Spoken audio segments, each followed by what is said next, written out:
Don't you love when some fitness guru or fitness expert will tell you that you need a lot of protein, and then at the end they are promoting their whey protein, or they are promoting some discount code in order to buy a protein? I mean, that's so lovely.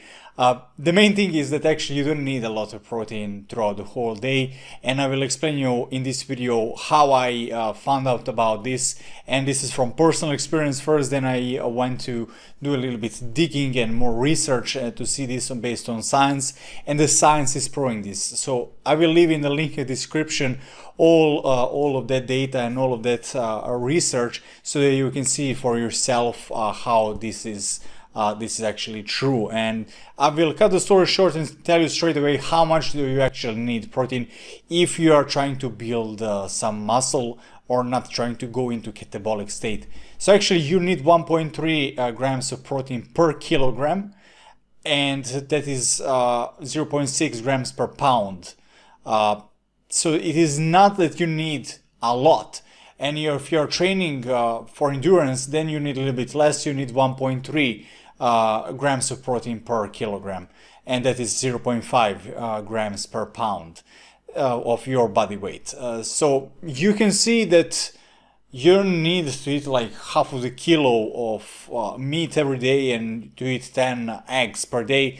So that is not the case. I was doing that before actually, and I will tell you later on my personal story, and I have noticed the gains are consistent without taking a lot more protein than I'm actually need to have.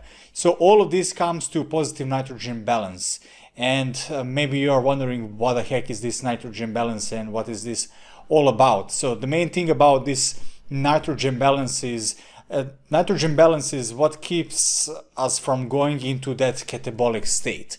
And I will explain you why this is stopping us from going into catabolic state. Because food is simply divided into four main atoms. I mean, you have more, but this is the main part. You have hydrogen, oxygen, carbon, and nitrogen. But only food sources that can take nitrogen are proteins. So nitrogen is a fundamental component of amino acids, which are of course molecular building blocks of protein. Probably you know this, but I will just explain this for people maybe that they don't know. But protein consists of essential and non-essential amino acids. Essential amino acids are of course amino acids that are essential for our bodies, so that we need to eat in order to have these amino acids. And non-essential amino acids are amino acids that we can create or inside of our body can create these amino acids. But we need to make sure that we are getting quality complete proteins, which means that we must have all essential and non-essential amino acids in order to get us into that positive nitrogen balance. And to measure that positive nitrogen balance inside of your body, so that you know if you're in positive or negative state, you can use those simple urine strips, and it is so relatively easy. I mean, in fact, these urine strips you can find in any pharmacy, and you can test for yourself if you are in positive or negative state. Also, you can do that objectively, but it is not like 100% like certain. You can, based on the smell of your skin or urine, if you smell ammonia, and it is a little bit harder smell, so you can definitely notice that odor. If you have that hard odor, then probably you have more protein than you need. I can tell you from personal experience that actually you really don't need that big amount of protein intake, because I was eating before, as I said at the beginning of the video, I was eating like half of the kilo of meat per day. I was eating a lot of eggs and also cottage cheese. So I was like, okay, do I really need that a big amount of food per day to take in order to build muscle and not to be in catabolic state? So I was doing a little bit of research, and then I have noticed that actually I really don't need such a big amount. So right now I have decreased for maybe like 30-40%. I have decreased amount of protein that I'm taking. So I eat beef maybe like 300 grams per day. I just eat maybe 5 eggs per day, and also eat cottage cheese. So for me, that I have 85 kilograms of lean body mass. So for me that's completely normal, and I'm still seeing the results that I'm building muscle. So I'm definitely not in catabolic state, even though that I'm in caloric deficit. So also I will make video in the future that you can build muscle in a caloric deficit, and I'm example of that, and I have a full progression that is possible because I have documented sort of that the entire journey that is possible. So I will just return back to the main topic, and that is that you can measure this nitrogen balance, but you don't need to. You just need to be observant that actually you don't need that big amount of protein. And I told you at the beginning of the video how much do you actually need, and all of this is based on the research. Now you have positive, negative, and equilibrium balances, or three different outcomes. So of course positive outcome is that you have enough protein inside of your body, and you don't need like a lot of protein inside of your body, because that can create a lot of inflammation. And always when you have inflammation in your body, that is not good, because it is taking a little bit toll on your body. Negative is when you are going into that catabolic state, but probably if you are into building muscle and already you are eating enough food, probably you are not in catabolic state. But I will tell you like in a couple of minutes what is causing to be in negative catabolic state, even though that maybe you're eating a lot of protein. And equilibrium is when you are basically in the balance. So negative is the most important factor over here that we need to focus on. And for the negative, it's important to know that one of the biggest reasons that people go into negative nitrogen balance isn't consuming enough protein. It is overtraining, being overstressed, and not well rested. Not well rested, I think, is the biggest factor. People go to the gym and work out for 1 to 2 hours and then go home and they sleep for about 5 to 6 hours, and then they think that is enough. And over time, when you have that compound effect, over time that will create really a big disbalance inside of your body, because you are not allowing your body to be completely in normal levels when it is not fully rested. And all of this comes down to protein profile, of course, because you need essential and non-essential amino acids to maintain that positive nitrogen balance.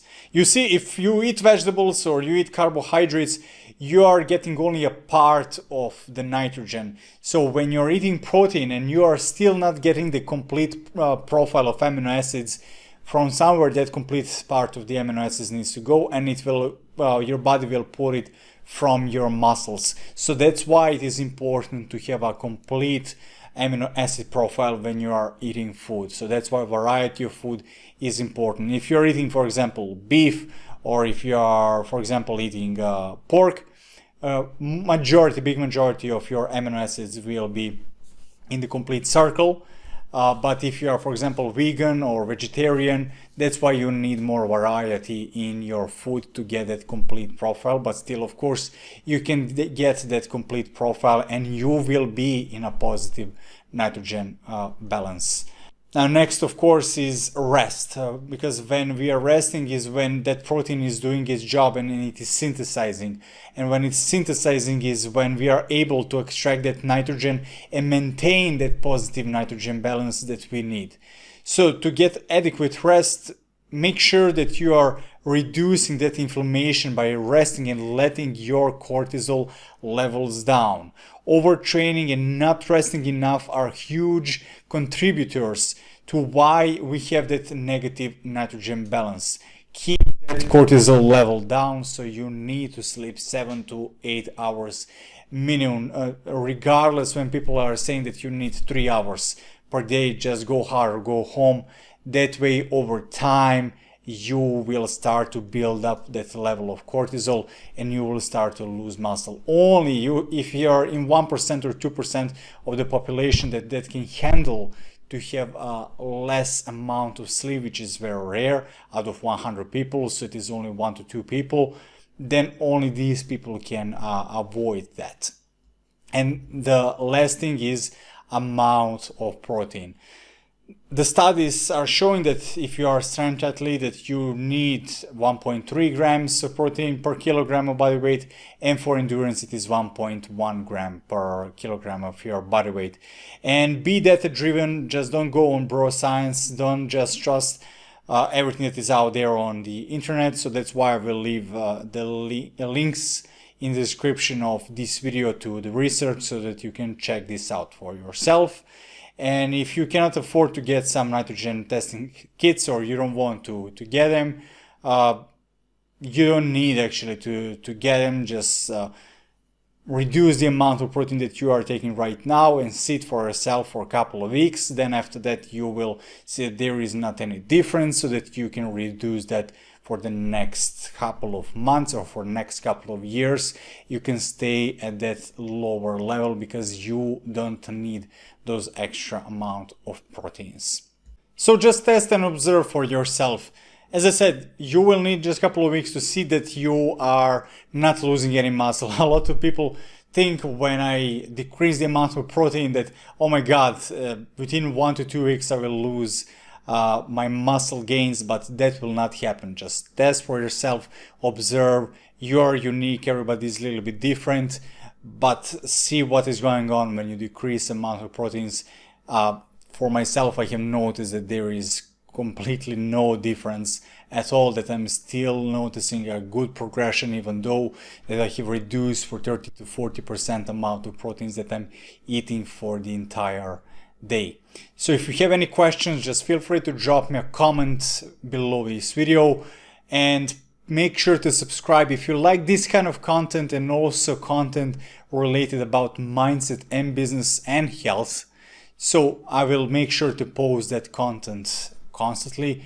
And yeah, that's all. If you have any questions, just drop me a comment below this video, and talk to you soon. Cheers.